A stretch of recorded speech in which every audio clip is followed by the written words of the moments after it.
अभी हमने इस उदाहरण के जरिए जड़त्व आघूर्ण पर द्रव्यमान के वितरण के प्रभाव को समझा और इसी कॉन्सेप्ट से जुड़े हमारे डेली लाइफ में और भी एप्लीकेशंस हैं। पर उन एप्लीकेशंस को समझने से पहले हम किसी घूमते हुए वस्तु की गतिज ऊर्जा के बारे में चर्चा करते हैं। यदि वस्तु सिर्फ गति कर रहा है तो उसमें जो संचित ऊर्जा है उसे हम गतिज ऊर्जा के नाम से जानते हैं। लेकिन अगर वस्तु घूर्णी गति कर रहा है, अपने ही अक्ष पर घूम रहा है, तो इस गतिज ऊर्जा को मोर स्पेसिफिकली हम घूर्णी गतिज ऊर्जा यानी कि रोटेशनल काइनेटिक एनर्जी के नाम से जानते हैं। अभी रोटेशनल काइनेटिक एनर्जी का समीकरण क्या होगा, ये किन किन कारकों पे निर्भर करेगा, इसे हम डिराइव करके देखते हैं।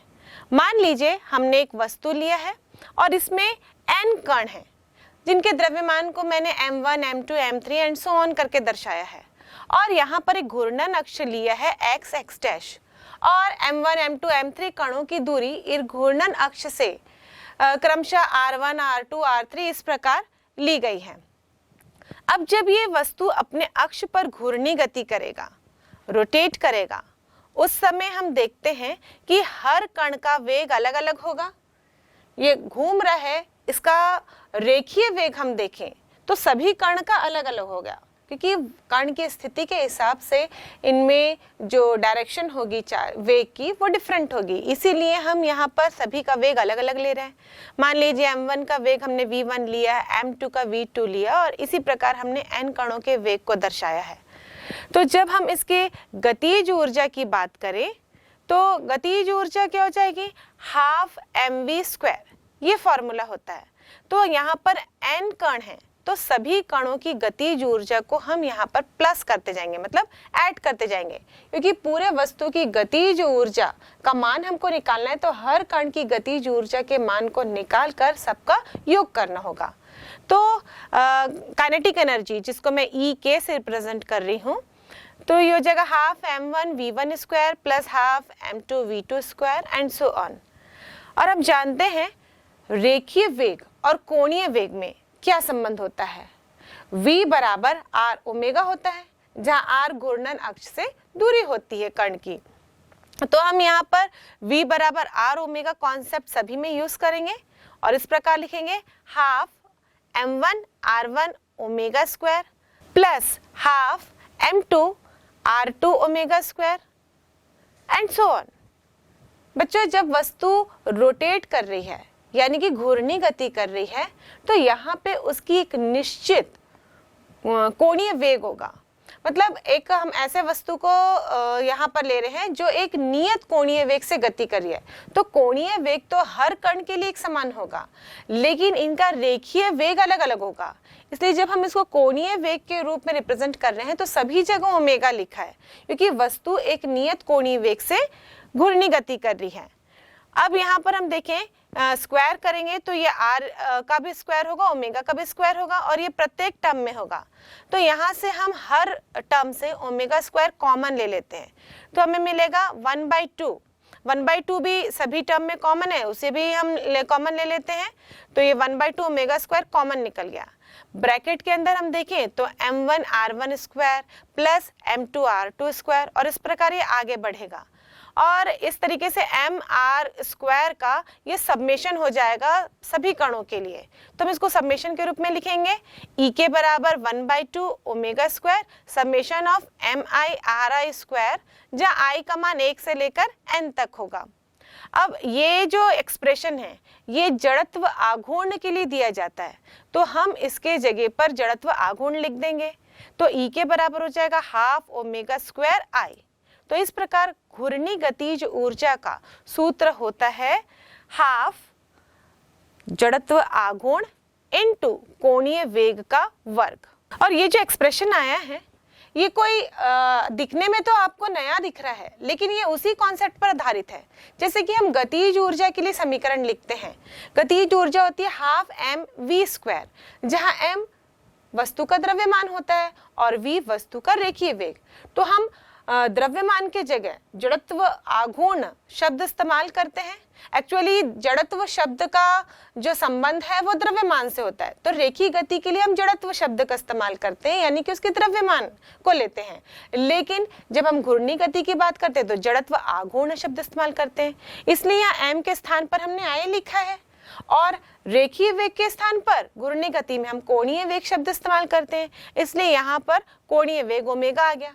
तो सूत्र को यदि कंपेयर करें तो एग्जैक्टली वही है, बस यहाँ पे नोटेशंस चेंज हो गए क्योंकि हम रेखीय गति से कोणीय गति की ओर चल रहे हैं। तो इस प्रकार आप बच्चों, मैं बार बार कहती हूँ कि आप जब भी घूर्णी गति में एक्सप्रेशंस लिखेंगे तो उसको रेखीय गति से कंपेयर करें, तो एक्सप्रेशंस में नोटेशंस चेंज होंगे पर जो बेसिक कॉन्सेप्ट होगा जो रेखीय गति के लिए हम अप्लाई कर रहे थे वो पूरा घूर्णी गति के लिए भी एप्लीकेबल होगा। तो इस प्रकार रोटेशनल काइनेटिक एनर्जी का फॉर्मूला होगा हाफ I ओमेगा स्क्वायर। और इस प्रकार हम देखें तो गतिज ऊर्जा का संबंध जड़त्व आघूर्ण से है, मतलब कितने कोणीय वेग से घूम रहा है वो तो उस पर तो निर्भर कर ही रहा है, पर इसका संबंध जड़त्व आघूर्ण से भी है। तो जिस वस्तु का जड़त्व आघूर्ण अधिक होगा उसकी गतिज ऊर्जा भी अधिक होगी। तो इस प्रकार गतिज ऊर्जा के कॉन्सेप्ट को समझने के बाद हम जड़त्व आघूर्ण का डेली लाइफ एप्लीकेशन देखते हैं। हम लोग जानते हैं कि इंजन में एक शाफ्ट होता है और इस शाफ्ट में एक बड़ा सा पहिया लगा होता है जो कि बाकी पहियों को घुमाता है या फिर उससे जुड़े और कोई सी पुर्जे को घुमाने का काम करता है। तो इस शाफ्ट को तो हम लोग किसी जरिए से घुमा रहे हैं, शाफ्ट तो किसी माध्यम से घूम रहा है, लेकिन ये जो शाफ्ट घूमता है इसमें जो रोटेशनल है वो एक समान नहीं होती, कभी तेज रहता है कभी धीमा रहता है। इस प्रकार इस शाफ्ट में जो रोटेशन है वो एक समान नहीं रहेगा, लेकिन हमको जिस पहिए को घुमाना है या फिर जिस उपकरण को आगे घुमाना है उसका हमको एक समान वेग चाहिए होता है।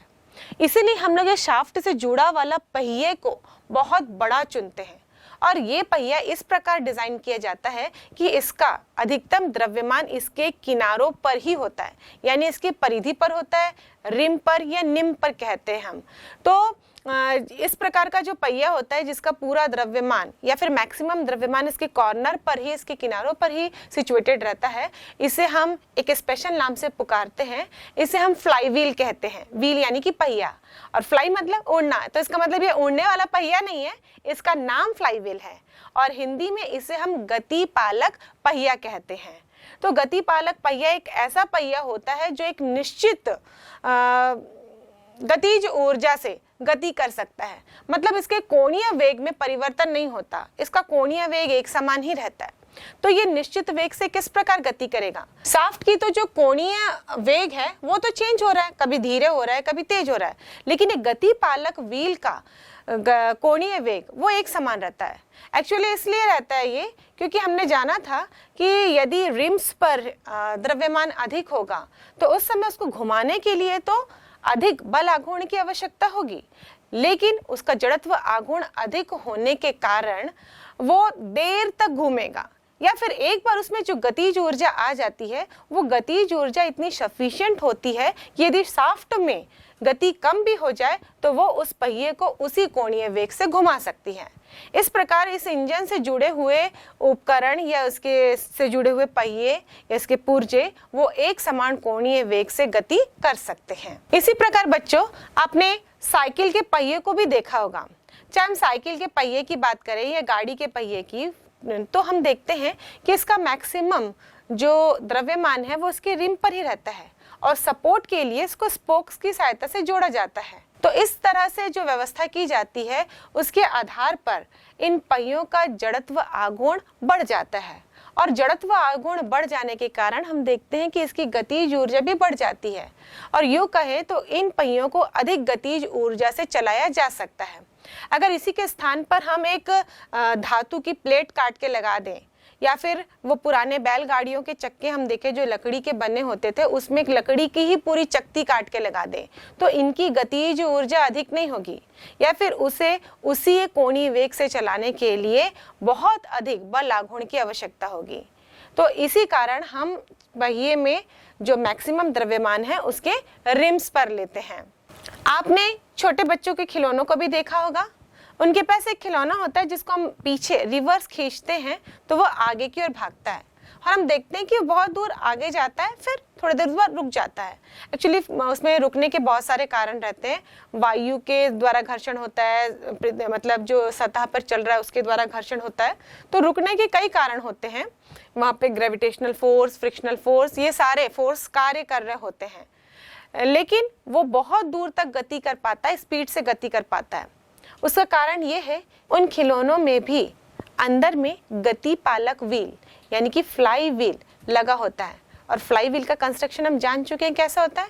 तो उसी फ्लाई व्हील के कारण वो एक स्पीड मेंटेन करते हुए आगे बढ़ता है और बहुत दूर तक जा सकता है। और यूँ कहे तो हम थोड़ा रिवर्स करते हैं, लेकिन उसके बाद उसकी गतिज ऊर्जा उससे कहीं अधिक होती है। तो गति पालक पहिया लगे होने के कारण उसका जड़त्व आघूर्ण बढ़ जाता है, और उसी कारण उसको अधिकतम गतिज ऊर्जा प्राप्त होती है। और इसी प्रकार बच्चों, हम पृथ्वी को भी देखें तो प्रतिदिन 24 घंटे में अपने अक्ष के परिता एक चक्कर लगा लेती है, और यूं कहें तो उसका कोणीय वेग नियत है। एक्चुअली पृथ्वी में भी मैक्सिमम द्रव्यमान उसके सतह पर ही डिस्ट्रीब्यूटेड है। हम देखते हैं कि जो पर्वत, पहाड़, जो द्रव्यमान है, लोग हैं, जीव जंतु है, वो उसकी सतह पर ही निवास करते हैं। इसलिए हम यूं कह सकते हैं कि पृथ्वी का द्रव्यमान उसकी परिधि पर ही, या फिर कह सकते हैं उसकी सतह पर ही सबसे अधिक है, और इसीलिए पृथ्वी का जड़त्व आघूर्ण भी अधिक होगा। और जब उसका जड़त्व आघूर्ण अधिक है तो वो नियत गतिज ऊर्जा से घूम सकती है, और इसी कारण वो प्रतिदिन 24 घंटे में ही, यानी कि एक नियत कोणीय वेग से ही चक्कर लगाते हुए वापस अपने स्थान पर आ जाती है। और इसी प्रकार बच्चों, हम अपने आसपास जड़त्व आघूर्ण और उसकी गतिज ऊर्जा से जुड़े हुए कई उदाहरण देखते हैं। तो जब कभी आप इस प्रकार की किसी वस्तु को घूमते हुए देखें तो आप उसमें ज़रूर एनालिसिस करने की कोशिश कीजिए कि इस वस्तु का जड़त्व आघूर्ण कैसा होगा, क्या इसका जड़त्व आघूर्ण इसमें जो द्रव्यमान का वितरण है उस पर निर्भर कर रहा है, किस प्रकार निर्भर कर रहा है। यदि इसका द्रव्यमान डिफरेंट तरीके से डिस्ट्रीब्यूटेड होता तो क्या ये इसी कोणीय वेग से घूम पाता। और इस प्रकार के कई प्रश्न आप अपने दिमाग में उठाइए, और इन प्रश्नों के उत्तर जानने के लिए आप अपने टीचर से, अपने दोस्तों से ज़रूर चर्चा करिए। लेकिन जब हम अपने आसपास की चीज़ों को देखते हैं तो ऐसे घूमते हुए वस्तुएं भी नजर आती हैं जो अपने अक्ष में भी घूम रही हैं, साथ साथ वो आगे भी बढ़ रही हैं। इसका मतलब वो स्थानांतरी गति भी कर रही है और घूर्णी गति भी कर रही है, यानी कि ट्रांसलेशनल मोशन और रोटेशनल मोशन दोनों एक साथ हो रहे हैं। और जब ऐसे वस्तुओं की बात करें जो कि दोनों ही मोशन एक साथ कर रहे हों, उस समय यदि हम जड़त्व आघूर्ण या फिर गतिज ऊर्जा की चर्चा करते हैं तो इसको कैलकुलेट करना थोड़ा सा हमारे लिए कठिन हो जाता है, कॉम्प्लिकेटेड हो जाता है, क्योंकि वस्तु अपने अक्ष पे भी घूम रहा है, साथ साथ आगे भी बढ़ रहा है। तो इस कॉम्प्लिकेशंस को दूर करने के लिए हम एक और कॉन्सेप्ट का इस्तेमाल करते हैं। इसे हम कहते हैं रेडियस ऑफ गायरेशन, यानी कि घूर्णन त्रिज्या। घूर्णन त्रिज्या क्या होती है, इसको समझने के लिए मान लीजिए हम यहाँ पर एक वस्तु ले रहे हैं जो कि इस x डैश अक्ष के परितः घूर्णी गति कर रही है। अब इस वस्तु का जड़त्व आघूर्ण ज्ञात करना हो तो हम इस वस्तु के अंदर मौजूद प्रत्येक कण के जड़त्व आघूर्ण को निकालेंगे और उसके बाद सबका योग करेंगे, जैसा कि हम पहले भी करते आए हैं।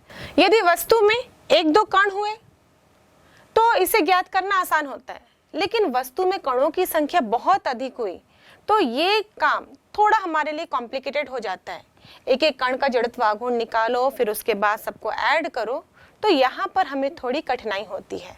और यदि ये वस्तु घूर्णी गति के साथ साथ स्थानांतरी गति भी कर रहा हो तो हमारी कठिनाई और बढ़ जाती है।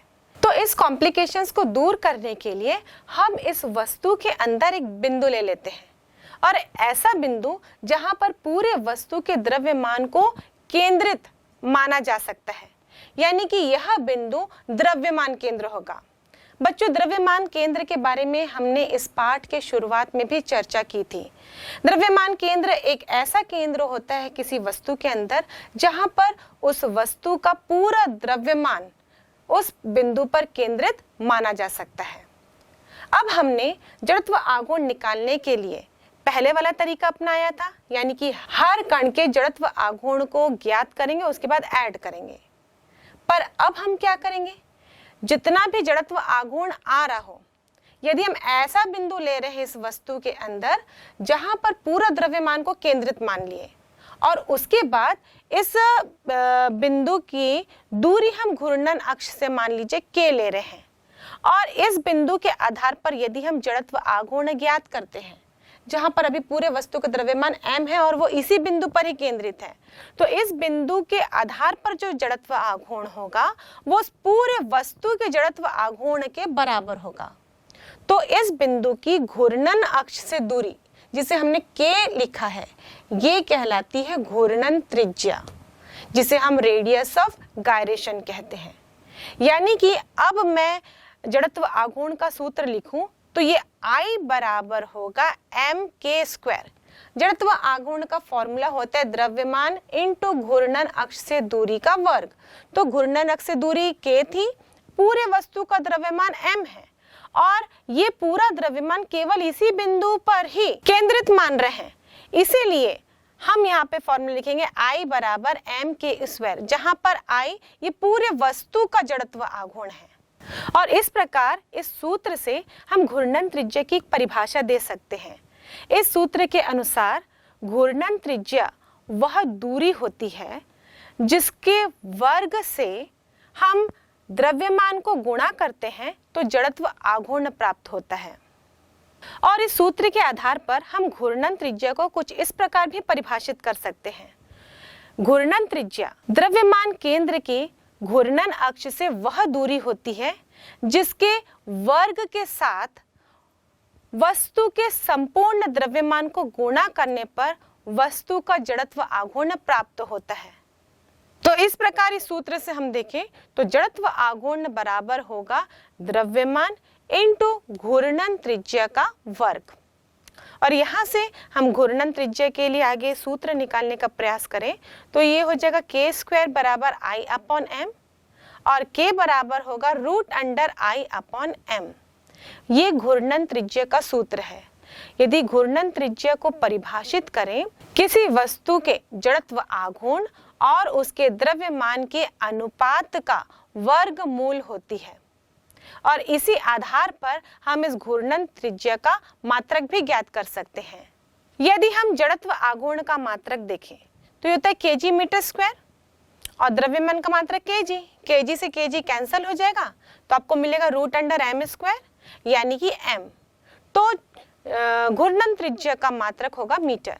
वैसे भी घूर्णन त्रिज्या ये घूर्णन अक्ष से द्रव्यमान केंद्र की दूरी है, और दूरी को हम किससे नापते हैं, मीटर में। तो यानी कि इस घूर्णन त्रिज्या का मात्रक मीटर होगा, और इसे विमी सूत्र के रूप में लिखिए तो होगा m0L/t0। अब इस घूर्णन त्रिज्या पे थोड़ी हम और चर्चा करते हैं। जो पहले कॉन्सेप्ट हमारे दिमाग में है उसके आधार पर हम घूर्णन त्रिज्या की एक और परिभाषा ज्ञात करने का प्रयास करेंगे। यदि हमको इस पूरे वस्तु का जड़त्व आघूर्ण ज्ञात करना हो तो जैसे कि मैंने पहले ही बताया कि हर कण के जड़त्व आघूर्ण को निकाल के इसका योग करना पड़ेगा। तो I बराबर होगा समेशन ऑफ MI/RI², जहाँ I का मान 1 से लेकर n तक होगा। तो हम लिख सकते हैं I बराबर m1r1² plus m2r2² and so on. पूरा हम इसको n कणों के लिए एलोबरेट कर सकते हैं। और अभी हमने जाना कि I बराबर mk² करके भी लिख सकते हैं। तो इस प्रकार k² बराबर होगा m1r1² plus m2r2² and so on upon m। और यदि दोनों पक्षों का वर्गमूल लेते हैं, स्क्वायर रूट करते हैं, तो हमें मिलेगा k बराबर √m1r1² plus m2r2² and so on upon m। यदि सभी कणों का द्रव्यमान हम समान ले रहे हैं, मतलब m1 बराबर m2 बराबर m3 एंड सबको हमने m ले लिया है, उस कंडीशन में सभी कणों के द्रव्यमान के स्थान पर हम m लिखेंगे और इस तरह से सभी टर्म में m कॉमन निकाल लेंगे तो हमें मिलेगा k बराबर √m ब्रैकेट के अंदर r1² plus r2² plus r3² and so on upon m। ये जो कैपिटल हमने दर्शाया है, ये कैपिटल M पूरे वस्तु का द्रव्यमान है और पूरे वस्तु में n नंबर ऑफ कणस हैं। तो जब हम प्रत्येक कण के द्रव्यमान को n से गुणा कर देंगे तो पूरे वस्तु का द्रव्यमान ज्ञात होगा। इसलिए हम कैपिटल N के स्थान पर n इंटू m लिख सकते हैं। और इस तरह से हम देखें तो न्यूमरेटर और डिनोमिनेटर से m और m कैंसिल हो जाएंगे और हमें मिलेगा k बराबर root under r1 square plus r2 square and so on upon n। यहाँ पर आप देख रहे हो r1 square plus r2 square upon n की है। r1, r2, r3 ये सब क्या है? ये किसी भी कण की घूर्णन अक्ष से दूरी है और n इन कणों की संख्या है। यहाँ पर सबको प्लस करके यदि नंबर ऑफ पार्टिकल से डिवाइड कर रहे हैं तो वो इसका माध्य मिलता है। हम एवरेज या माध्य कैसे निकालते हैं? जितने भी ऑब्जेक्ट्स रहते हैं, जितनी भी क्वांटिटीज रहती है, सबको प्लस करके अपॉन नंबर ऑफ क्वांटिटी करते हैं तो हमें माध्य मिलता है। लेकिन यहाँ पर r का स्क्वायर है, यानी कि हम वर्ग का माध्य ले रहे हैं। तो जितनी भी अक्ष से दूरी है उसका हम वर्ग कर रहे हैं, उसका माध्य ले रहे हैं। उसके बाद साथ में यहाँ पर वर्गमूल भी लगा हुआ है। तो इस प्रकार हम घूर्णन त्रिज्या की एक और परिभाषा दे सकते हैं। ये जो घूर्णन त्रिज्या है सभी कणों की घूर्णन अक्ष से दूरी के वर्ग माध्य के मूल के बराबर होती है, जैसे कि यहाँ पर हम देख रहे हैं। या फिर यूं कह सकते हैं सभी कणों की दूरी के वर्ग माध्य मूल के बराबर होती है, जिसको हम इस एक्सप्रेशन द्वारा दर्शाते हैं। और घूर्णन त्रिज्या के इस कॉन्सेप्ट को जानने के बाद हम ऐसी वस्तु के गतिज ऊर्जा का सूत्र ज्ञात कर सकते हैं जो घूर्णी गति भी कर रही हो और साथ साथ रेखीय गति भी कर रही हो। और इस कंडीशन में जो उस वस्तु की गतिज ऊर्जा होगी वो दोनों प्रकार की गतिज ऊर्जा का योग होगी। मान लीजिए वस्तु की रेखीय गतिज ऊर्जा, इसे हम दर्शाते हैं हाफ mv स्क्वायर से, जहां m वस्तु का द्रव्यमान है और v वस्तु का वेग है। और इसकी घूर्णी गतिज ऊर्जा को हम दर्शा रहे हैं हाफ i ओमेगा स्क्वायर, जहां i वस्तु का जड़त्व आघूर्ण है और ओमेगा वस्तु का कोणीय वेग है। अब इन दोनों को हम जोड़ देते हैं तो वस्तु की टोटल काइनेटिक एनर्जी निकल जाती है। तो हम लिखेंगे Et बराबर half i omega square plus half m v square. अब इस v को हम ओमेगा के टर्म में रिप्रेजेंट कर सकते हैं। हम जानते हैं v equal to omega r होता है, तो हम लिखेंगे Et equal to 1/2 i omega square plus 1/2 m omega r का होल स्क्वायर। और Et इक्वल टू होगा हाफ, इन दोनों टर्म में ओमेगा स्क्वायर कॉमन लेने पर हमें मिलेगा i plus M R square एक ब्रैकेट के अंदर। और अभी हमने घूर्णन त्रिज्या के कॉन्सेप्ट से ये जाना कि जड़त्व आघूर्ण को इस प्रकार भी लिखा जा सकता है i equal to M K square. तो i के स्थान पर अब मैं यही लिखने वाली हूँ, जहाँ पर k वस्तु की घूर्णन त्रिज्या है। तो Et बराबर हो जाएगा हाफ ओमेगा स्क्वायर ब्रैकेट के अंदर M K square plus M R square. और यहाँ पर हम देखें तो m दोनों टर्म में कॉमन है, तो इसे भी कॉमन ले लेते हैं, बाहर निकाल देते हैं ब्रैकेट के। तो ये होगा 1/2 m ओमेगा स्क्वायर ब्रैकेट के अंदर k square plus r square. यदि इस ब्रैकेट के अंदर वाले टर्म से मैं r स्क्वायर कॉमन लूँ तो ये समीकरण कुछ इस प्रकार बनेगा Et equal to 1/2 m omega square r square. अब पहले वाले टर्म में तो r स्क्वायर है नहीं, यहाँ पे केवल k स्क्वायर है, तो हम यहाँ पर r स्क्वायर से डिवाइड कर देंगे तो होगा k square upon r square plus, अब दूसरे टर्म से हमने r स्क्वायर कॉमन ले लिया तो यहाँ बचेगा 1। तो इस प्रकार यदि हम इसको और सिंप्लीफाई करें, क्योंकि हम जानते हैं v equal to omega r होता है, तो ये ओमेगा और r के स्थान पर हम v लिख सकते हैं। तो Et बराबर होगा 1/2 m v स्क्वायर ब्रैकेट के अंदर k square upon r square plus 1। यहाँ पे हमने ये पूरा सिंप्लीफिकेशन इसलिए किया क्योंकि हम इस समीकरण को एक ज्ञात समीकरण के रूप में देखना चाह रहे थे। और हम जब गतिज ऊर्जा का सूत्र रिकॉल करते हैं तो हमारे दिमाग में एक ही फॉर्मूला आता है, काइनेटिक एनर्जी बराबर हाफ एम वी स्क्वायर। तो बस उसी रूप में कन्वर्ट करने के लिए, एक स्टैंडर्ड फॉर्म में लाने के लिए इतना सारा सिंप्लीफिकेशन किया गया ताकि ये जो फॉर्मूला आपको दिख रहा है वो कुछ नया सा ना लगे, बल्कि आपने जो गतिज ऊर्जा का सूत्र पढ़ा है उसी के आधार पर ही इसको आसानी से याद किया जा सके। अब बच्चों, जड़त्व आघूर्ण ज्ञात करने के लिए हमारे पास और भी प्रमेय है, जिसके आधार पर हम किसी भी वस्तु का किसी घूर्णन अक्ष के परितः जड़त्वाघूर्ण ज्ञात कर सकते हैं। तो सबसे पहला प्रमेय है योग का प्रमेय, जिसके बारे में हम चर्चा करते आ ही रहे हैं कि यदि किसी वस्तु का किसी अक्ष के परितः हमको जड़त्व आघूर्ण ज्ञात करना है तो हम प्रत्येक कण के जड़त्व आघूर्ण का मान ज्ञात करेंगे और उसे जोड़ते जाएंगे, तो हमें पूरे वस्तु का जड़त्व आघूर्ण ज्ञात हो जाएगा। तो इस प्रकार यदि एक वस्तु है और मान लीजिए एक अक्ष है जिसके परितः हमको जड़त्व आघूर्ण ज्ञात करना है, तो उसमें जितने भी कण होंगे उसका जड़त्व आघूर्ण पहले निकालना पड़ेगा। और कण का जड़त्व आघूर्ण कैसे निकालते हैं हम?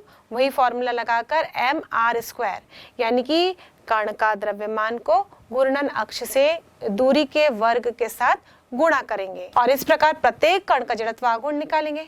मान लीजिए यहाँ पर n कण है और जड़त्व आघूर्ण I1, I2, I3 and so on n कणों का दिया जा रहा है।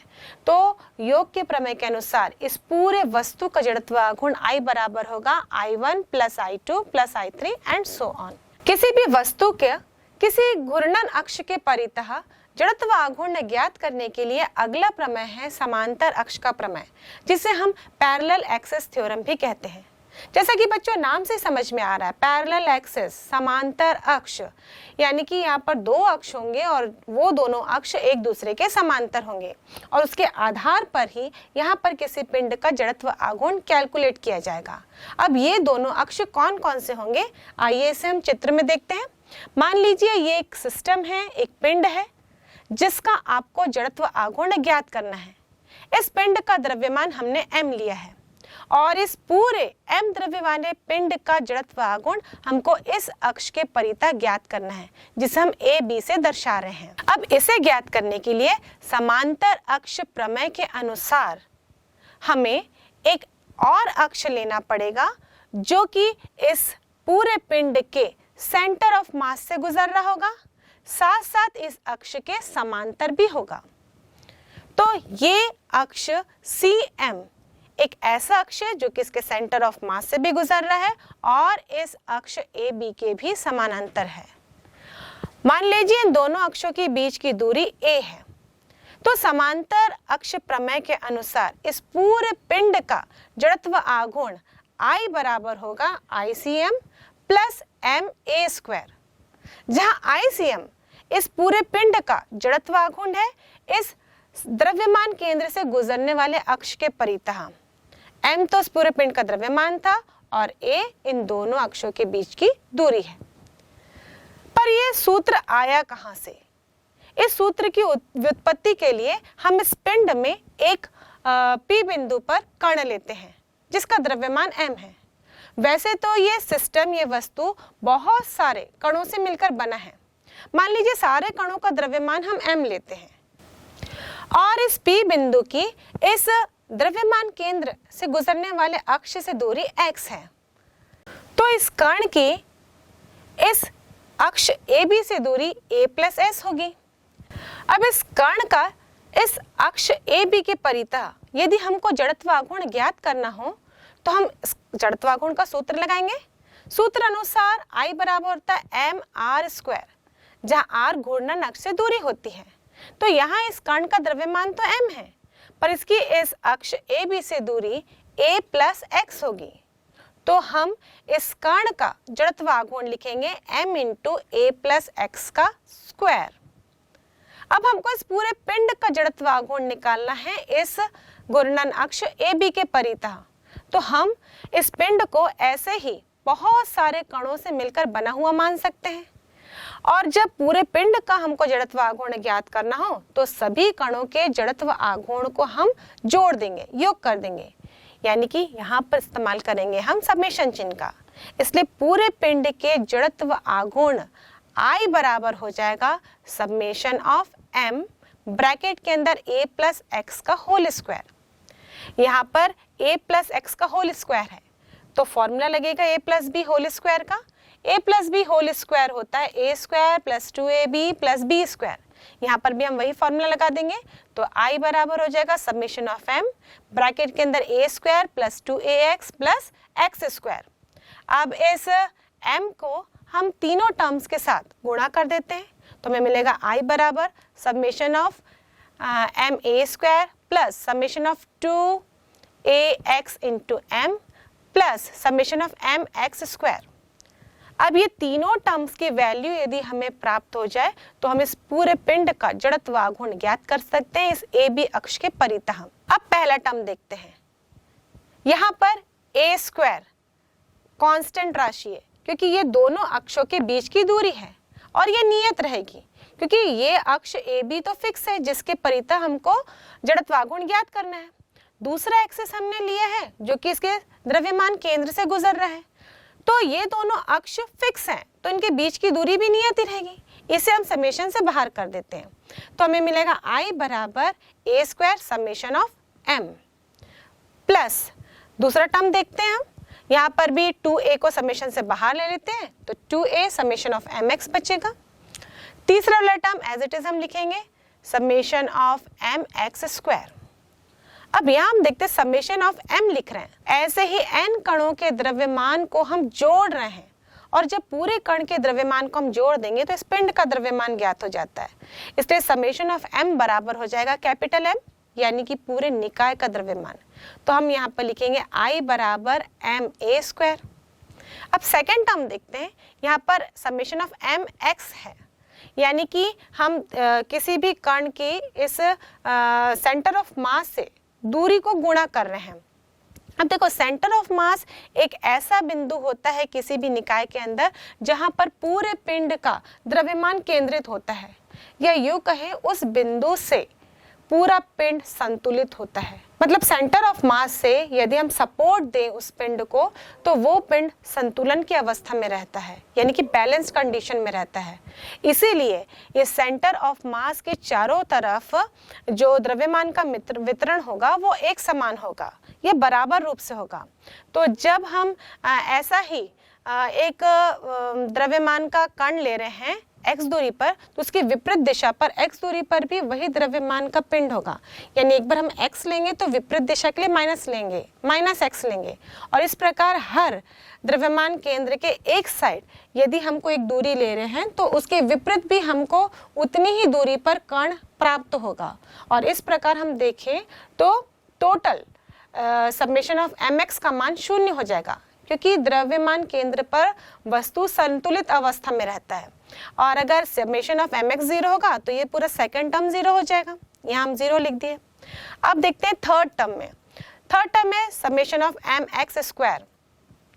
अब समेशन ऑफ mx स्क्वायर मतलब यहाँ पर हम कण का सेंटर ऑफ मास से दूरी के वर्ग साथ गुणा कर रहे हैं, तो ये बताता है कण का जड़त्व आघूर्ण इस सेंटर ऑफ मास से गुजरने वाले अक्ष के परितः। और हम जब इसको सबमेशन कर रहे हैं यानी कि जोड़ रहे हैं तो पूरे पिंड के लिए निकाल रहे हैं, तो इसलिए हम यहाँ पर लिख सकते हैं ICM, जहाँ ICM पूरे पिंड का जड़त्व आघूर्ण होगा ऐसे अक्ष के परितः जो कि इसके द्रव्यमान केंद्र से गुजर रहा हो। तो इस प्रकार हम लिख सकते हैं I बराबर MA स्क्वायर प्लस ICM, और यही समांतर अक्ष का प्रमेय है। बच्चों इस सूत्र के आधार पर एग्जाम में न्यूमेरिकल क्वेश्चंस भी आते हैं, तो चलिए इस सूत्र के आधार पर हम एक न्यूमेरिकल क्वेश्चंस बनाते हैं। 50 ग्राम द्रव्यमान के एक पिंड का जड़त्व आघूर्ण उसके द्रव्यमान केंद्र से गुजरने वाले अक्ष के परितः 200 ग्राम सेंटीमीटर है। इस अक्ष से 2 सेंटीमीटर की दूरी पर स्थित समांतर अक्ष के परितः पिंड का जड़त्व आघूर्ण ज्ञात कीजिए। दिया गया है इस प्रश्न में m बराबर 50 ग्राम, a बराबर 2 सेंटीमीटर और ICM बराबर 2 ग्राम सेंटीमीटर स्क्वायर। एक्चुअली इस प्रश्न में हमें ऐसे अक्ष के परितः पिंड का जड़त्व आघूर्ण ज्ञात करना है जो कि द्रव्यमान केंद्र से गुजरने वाली अक्ष से 2 सेंटीमीटर दूरी पर है और इस द्रव्यमान केंद्र से गुजरने वाली अक्ष के समांतर है। तो चित्र अनुसार यदि हम देखें तो यहाँ पर हम अप्लाई कर सकते हैं समांतर अक्ष के प्रमेय का, और इसलिए I बराबर होगा ICM प्लस MA स्क्वायर। अभी हम मान पुट अप कर देते हैं तो हमें मिलेगा 200 प्लस 50 इंटू 2 का स्क्वायर, और 200 plus 200 equal to 400 gram centimetre square. अब अगला प्रमेय है लंब अक्ष का प्रमेय। नाम से समझ में आ रहा है, लंब अक्ष मतलब इसमें ऐसे अक्ष लिए जाएंगे जो एक दूसरे से लंबवत हो, यानी कि परपेंडिकुलर हो। इस थ्योरम को हम लोग परपेंडिकुलर एक्सिस थ्योरम भी कहते हैं। ये थ्योरम, ये प्रमेय एक समतल पटल पर अप्लाई किया जाता है। जैसे समांतर अक्ष का प्रमेय हम त्रिविमीय वस्तु पर अप्लाई कर सकते हैं, लेकिन जब हम परपेंडिकुलर अक्ष का प्रमेय लगा रहे हैं तो ये समतल पटल पर होगा, यानी कि ऐसे वस्तु के लिए अप्लाई किया जाएगा जो कि द्विविमीय आकृति के होंगे, एक समतल पर फैले होंगे। इसको समझने के लिए मान लीजिए हम लोग एक समतल पटल लिए हैं। ये समतल पटल XY प्लेन में है। अब इसका घूर्णन अक्ष इस समतल के लंबवत है। यहाँ पर लंब अक्ष का प्रमेय लग रहा है, मतलब यहाँ पर हमको एक ऐसा अक्ष लेना है जो इस समतल पटल के लंबवत हो। तो ये Z अक्षीय होगा। तो ये XY प्लेन में रखा हुआ समतल पटल इस Z अक्ष के परितः घूर्णी गति करने में समर्थ होगा। अब यहाँ पर यदि हमको लंब अक्ष का प्रमेय लगाना है तो इस प्रमेय के अनुसार IZ इस लंब अक्ष के परितः जड़त्व आघूर्ण बराबर होगा IX प्लस IY के, यानी कि X अक्ष के परितः जड़त्व आघूर्ण और Y अक्ष के परितः जड़त्व आघूर्ण के योग के बराबर होगा। अब ये लंब अक्ष के सूत्र की व्युत्पत्ति कैसे हुई, इसको हम चित्र अनुसार समझते हैं। हमने यहाँ पर एक समतल पटल लिया है। अब मान लीजिए इस समतल पटल पर कोई कण है जो कि P बिंदु पर स्थित है। इस कण का द्रव्यमान हम m लेते हैं। इस कण का x, y और z अक्ष से दूरी ज्ञात करने के लिए हम इन अक्षों पर लंब खींचेंगे। हम P बिंदु से x अक्ष पे एक लंब खींचते हैं, y अक्ष पे एक लंब खींचते हैं, और ये जो मूल बिंदु से एक पोजीशन वेक्टर बताएंगे वो z अक्ष से इस बिंदु की लंबवत दूरी बताता है। मान लीजिए इस P बिंदु की x अक्ष से दूरी y है, y अक्ष से इस P बिंदु की दूरी x से दर्शाई जा रही है, और इस z अक्ष से इस P बिंदु की दूरी r से दर्शाई जा रही है। एक्चुअली हम यहाँ पर दर्शाई जा रही कह रहे हैं, लेकिन हम कोऑर्डिनेट सिस्टम पढ़ते हैं तो यहाँ पर देखिए x, y, z 3 अक्ष। अब यहाँ पर आप ये सोच रहे होंगे कि x अक्ष से दूरी को हमने y लिया है, जबकि y अक्ष से दूरी को हमने x लिया है। तो ये चित्र अनुसार हमने कंसीडर किया है।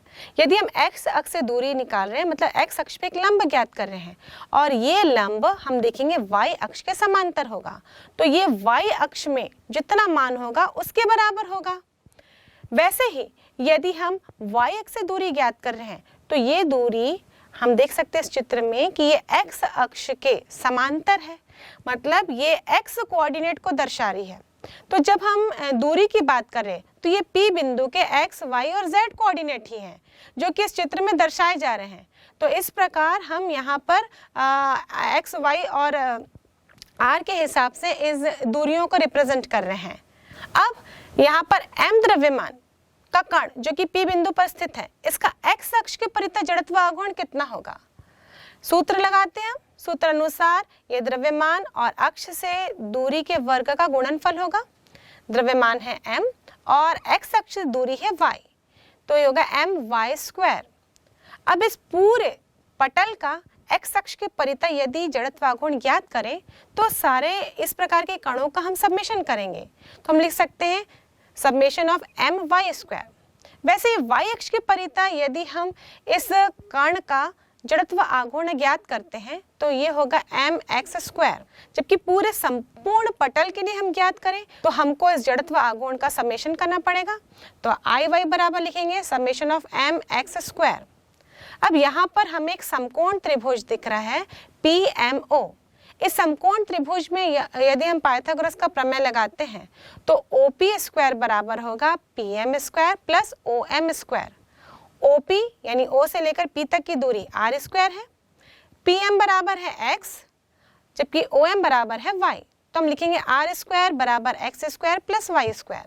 अब इस समीकरण को यदि मैं दोनों पक्ष में m से गुणा कर दूं तो मुझे मिलेगा mr² बराबर mx² प्लस my², और अब दोनों पक्षों का समेशन कर दूं तो मुझे मिलेगा summation of mr² plus summation of mx² plus summation of my²।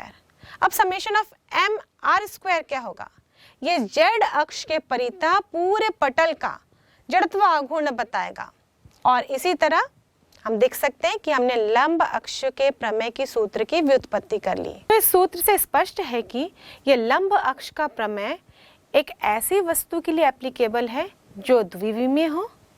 इस वस्तु का जड़त्व आघूर्ण हम ऐसे अक्ष के परितः ज्ञात कर सकते हैं जो इस वस्तु के तल पर लंबवत हो, और यह जड़त्व आघूर्ण का मान ऐसे दो अक्षों के जड़त्व आघूर्ण के योग के बराबर होता है जो इस वस्तु के तल पर स्थित होते हैं। ये एक दूसरे पर लंबवत तो होते ही हैं, साथ साथ इस घूर्णन अक्ष पर भी लंबवत होते हैं। तो बच्चों, हमने समांतर अक्ष का प्रमेय और लंब अक्ष के प्रमेय के सूत्र की व्युत्पत्ति की। ये दोनों ही सूत्र एग्जामिनेशन पॉइंट ऑफ व्यू से बहुत ही इंपॉर्टेंट है। आपको एग्जाम में इन दोनों प्रमेय के सूत्र के डेरिवेशन पूछे जाते हैं, और यदि डेरिवेशन नहीं पूछे गए तो इन सूत्रों पर आधारित आंकिक प्रश्न पूछे जाते हैं। तो चलिए, लंब अक्ष के प्रमेय को अच्छी तरह से समझने के लिए हम इस पर आधारित एक न्यूमेरिकल क्वेश्चन बनाते हैं। एक वृत्तीय चक्ति के केंद्र से गुजरने वाले उसके तल के लंबवत अक्ष के परितः चक्ति का जड़त्व आघूर्ण 150 ग्राम सेंटीमीटर स्क्वायर है। उसके व्यास के परितः चक्ति का जड़त्व आघूर्ण ज्ञात कीजिए। मान लीजिए वृत्तीय चक्ति का तल XY तल है, तब IZ बराबर 150 ग्राम सेंटीमीटर होगा, क्योंकि इस चक्ति के लंबवत अक्ष के परितः जड़त्व आघूर्ण 150 ग्राम सेंटीमीटर स्क्वायर दिया गया है, और यह लंबवत अक्ष Z अक्ष होगा, इसलिए हमने यहाँ पर IZ लिखा है। यदि किसी व्यास के परितः चक्ति का जड़त्व आघूर्ण I हो तो IX प्लस IY बराबर I होगा, क्योंकि यह व्यास x अक्ष से भी होकर गुजर सकता है और y अक्ष से भी होकर गुजर सकता है, इसलिए हमने दोनों का मान I लिया है। अब यहाँ पर हम लंब अक्ष का प्रमेय लगाएंगे, क्योंकि चित्र अनुसार ये अक्ष इन दोनों अक्ष के लंबवत हैं, इसलिए IZ बराबर होगा IX प्लस IY, और हम लिख सकते हैं 150 बराबर I प्लस I, और 2I बराबर 150, और I बराबर 150/2 equal to 75 gram centimetre square.